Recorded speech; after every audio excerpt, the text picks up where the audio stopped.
여러분, 이연의 곁에서 겨우 웃음을 되찾았던 연지영이 이제는 그의 손이 닿지 않는 가장 깊은 어둠 속으로 사라져 버린다면 믿으시겠어요? 폭군 이연의 유일한 안식처이자 그의 세상 그 자체였던 그녀가 한낮 연기처럼 증발해버린 그 순간 조선은 걷잡을 수 없는 피바람의 전조에 휩싸이게 됩니다. 폭풍전야라는 말은 바로 이럴 때 쓰는 것이겠죠. 가장 행복하고 평온한 순간 비극은 소리 없이 등 뒤에서 칼을 겨누는 법이니까요. 그날 밤 연지영은 잠시 바람을 쐬기 위해 처소를 나섰다가 다시는 돌아오지 못했습니다. 달빛마저 구름에 가려진 캄캄한 밤, 후미진 궁궐의 담벼락 근처에서 들려온 것은 연지영의 짧은 비명과 무언가 쓰러지는 둔탁한 소리뿐이었습니다. 순식간에 나타난 검은 복면의 사내들은 연지영의 입을 틀어막고 자루에 담아 어둠 속으로 유유히 사라져버렸습니다. 연지영의 실종 소식이 이연의 귀에 들어간 것은 다음날 새벽이었습니다. 밤새 그녀가 돌아오지 않았다는 궁녀의 다급한 보고를 받은 이연의 표정은 처음에는 불신, 그리고 이내 세상이 무너지는 듯한 절망으로 마지막에는 모든 것을 불태워버릴 듯한 광기 어린 분노로 변해갔습니다. 사라져? 그 아이가 사라지다니? 이게 대체 무슨 말이냐? 이 넓은 궁궐 안에서 내 사람이 사라졌단 말이냐? 이연의 포효는 궁궐 전체를 뒤흔들었습니다. 그는 곁에 있던 모든 것을 닥치는 대로 부수고 내던졌습니다. 얼마 전 연지영의 요리를 먹으며 온화하게 미소 짓던 군주의 모습은 온데간데 없고 피에 굶주린 한 마리의 맹수만이 남아 있었습니다.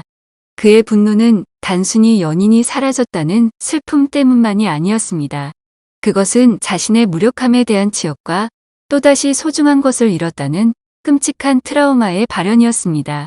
어머니를 지키지 못했던 어린 시절의 무력감이 연지영을 지키지 못했다는 현재의 절망과 겹쳐지며 그의 이성을 완전히 마비시켜버린 것이죠. 당장 금군을 총동원해라. 궁궐의 모든 문을 걸어 잠그고 쥐새끼 한 마리 빠져나가지 못하게 하라. 이잡듯 뒤져서라도 그 아이를 찾아내란 말이다. 찾아내지 못하면 너희 모두의 목이 붙어있지 않을 줄 알아라. 이연의 명령은 광기 그 자체였습니다. 그는 자신의 가장 믿음직한 호위무사 신수역에게 직접 수색을 지휘하라 명하며 조금이라도 의심스러운 자는 지휘 고하를 막론하고 모두 잡아들이라 했습니다. 궁궐은 순식간에 공포의 도가니로 변했습니다. 애꿎은 궁녀와 내관들이 끌려가 혹독한 신문을 당했고 사소한 의심만으로도 옥에 갇히는 자들이 속출했습니다. 연지영 한 사람의 실종이 조선 전체를 뒤흔드는 거대한 피바람의 시작이 되고 만 것입니다. 이연은 연지영의 빈 처소에 홀로 앉아 그녀의 온기가 희미하게 남아있는 물건들을 만지며 무너져 내렸습니다. 그녀가 자신에게 해주었던 요리의 맛, 그녀의 당돌하지만 따뜻했던 눈빛, 그의 분노를 잠재워주던 다정한 목소리, 그 모든 것이 신기루처럼 사라졌다는 사실이 그를 미치게 만들었습니다. 바로 그때였습니다. 모두가 왕의 관기에 숨죽이고 있을 때 기다렸다는 듯이 한 사내가 이연을 찾아왔습니다. 늘 허허실실 바보처럼 웃으며 이연의 숙부 행세를 하던 남자. 하지만 그 웃음 뒤에 가장 시커먼 야심을 숨기고 있는 자. 바로 제산대군이었습니다.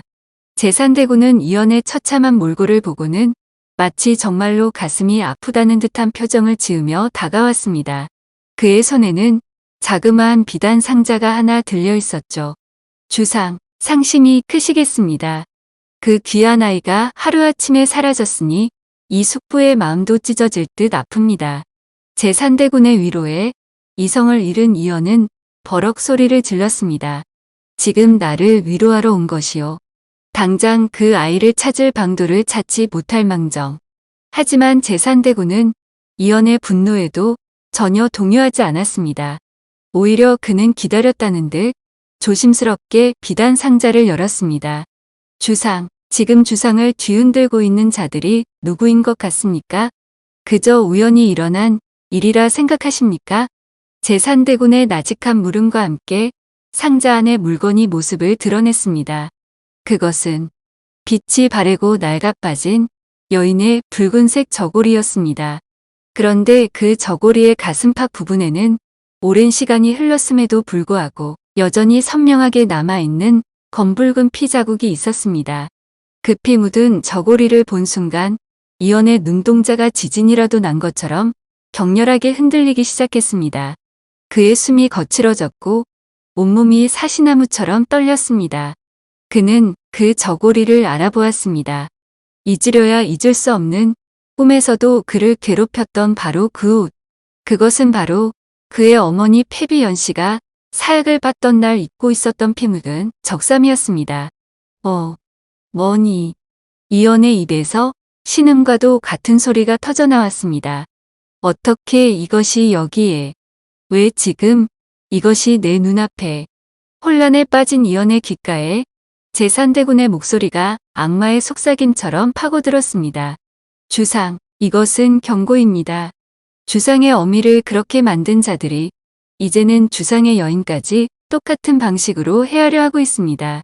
그들은 주상의 가장 약한 곳을 건드려 주상을 미치게 만들고 결국에는 이용상에서 끌어내리려 하는 것입니다. 제3대군의 말은 이연의 남은 이성의 끈을 완전히 끊어버리는 기폭제가 되었습니다. 연지영의 실종과 어머니의 피 묻은 적삼. 전혀 상관없어 보이는 두 개의 사건이 제3대군의 교묘한 말 속에서 하나의 거대한 음모로 합쳐지는 순간이었습니다. 이연의 머릿속에서는 어머니의 마지막 모습이 파노라마처럼 스쳐 지나갔습니다.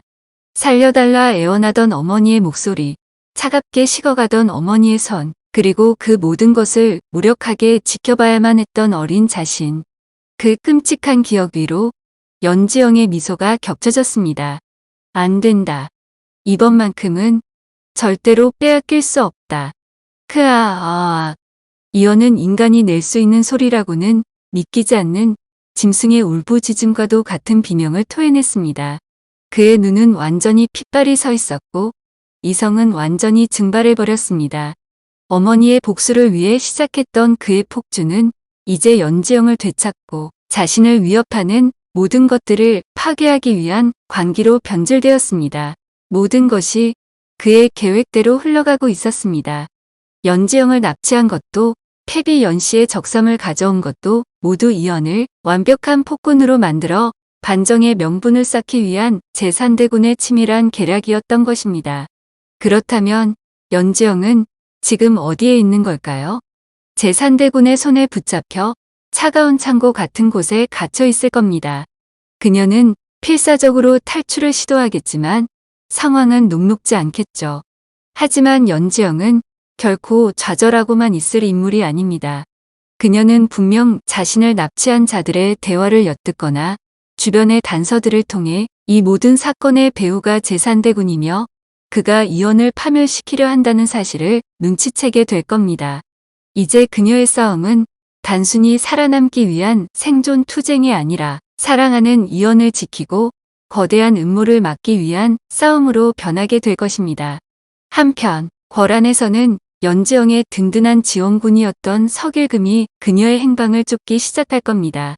절대 후각의 소유자인 석일금은 연지영이 사라진 장소에 남아있는 희미한 냄새를 단서로 범인들의 뒤를 밟을지도 모릅니다.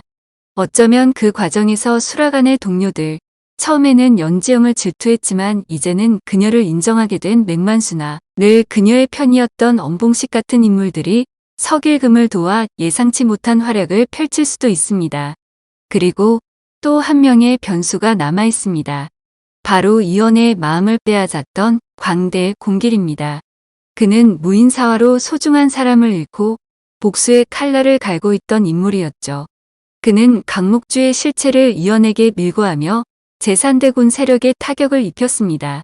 그런 그가 연지영의 납치 사건을 어떻게 바라볼까요?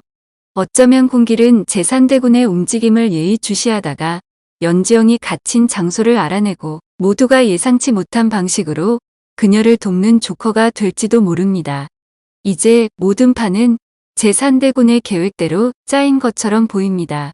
이연은 관기에 휩싸여 스스로 무너져 내리고 있고 연지영은 속수무책으로 갇혀 있습니다. 하지만 제3대군이 간과한 것이 딱 하나 있습니다.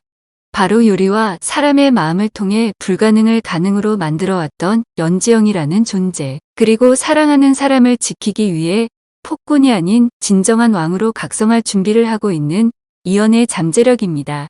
과연 이연은 제3대군의 계략에서 벗어나 이성을 되찾고 연지영을 구해낼 수 있을까요? 그리고 연지영은 칠흑 같은 어둠 속에서 이연을 구원할 한 줄기 빛이 될 수 있을까요? 모든 것을 파괴하려는 자와 모든 것을 지키려는 자의 숨막히는 대결. 그 거대한 서막이 이제 막 올랐습니다. 다음 이야기에서는 이연이 어머니의 피 묻은 적삼을 손에 쥐고 어떤 피해 숙청을 시작하게 될지, 그리고 연지영이 갇힌 곳에서 어떤 기지를 발휘해 반격의 실마리를 찾아낼지, 그 누구도 예측할 수 없는 전개가 우리를 기다리고 있을 겁니다.